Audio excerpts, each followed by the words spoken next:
எடப்பாடி பழனிசாமி கை காட்டுபவரே பிரதமராக வேண்டும் என தூத்துக்குடி மக்களவை தொகுதி வேட்பாளர் சிவசாமி வேலுமணி திருச்செந்தூர் சுப்பிரமணிய சுவாமி கோவிலில் சத்ரு சம்ஹார பூஜை செய்தார்.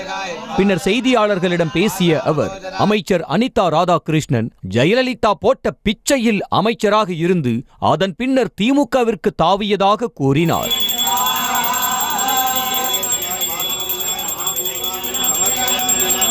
அண்ணா திராவிட முன்னேற்ற கழகத்தில் அம்மாவோட ஆட்சியில் மந்திரியாக இருந்து நல்லா வாழ்ந்து திமுகவில் போய் சேர்ந்தார். ஏதோ திமுகவில் அடிப்படை தொண்டராக இருந்து கட்சிக்கு திமுகவுக்காக பாடுபட்டு உழைச்சி அவர் அங்கே மந்திரி ஆகலை. அம்மா போட்ட பிச்சையில் அம்மா கொடுத்த மந்திரி பதவியில் அவர் ஒரு பதவி அனுபவிச்சுக்கிட்டு இங்கேருந்து அங்கே தாவினார். தேனி மக்களவை தொகுதியில் போட்டியிடும் டிடிவி தினகரனுக்கு ஆதரவாக அவரது மனைவி அனுராதா ஆண்டிப்பட்டி மலை கிராமங்களில் பிரச்சாரம் மேற்கொண்டார்.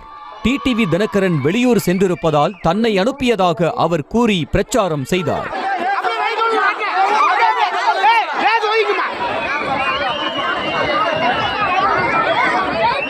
மயிலாடுதுறை மக்களவை தொகுதி அதிமுக வேட்பாளர் பாபு கும்பகோணம் அம்மாச்சத்திரம் பகுதியில் நெசவாளர்கள் வீட்டில் பட்டு சேலை நெசவு செய்து வாக்கு சேகரித்தார்.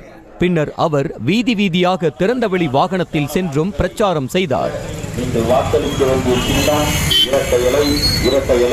கிருஷ்ணகிரி மக்களவை தொகுதியில் காங்கிரஸ் வேட்பாளர் கோபிநாத் விடுதலை சிறுத்தைகள் கட்சி நிர்வாகிகளுக்கு தேர்தல் செலவுக்காக கொடுத்த 15 லட்சம் ரூபாய் பணத்தை முறையாக பிரித்து கொடுக்கவில்லை என தள்ளுமுள்ளு ஏற்பட்டது. இளஞ்சிறுத்தை எழுச்சி பாசறை மாவட்ட பொறுப்பாளர் சிவக்குமார் நபர்களுக்கு மட்டும் 2000 ரூபாய் கொடுத்தனுப்பியதாக கூறப்படுகிறது.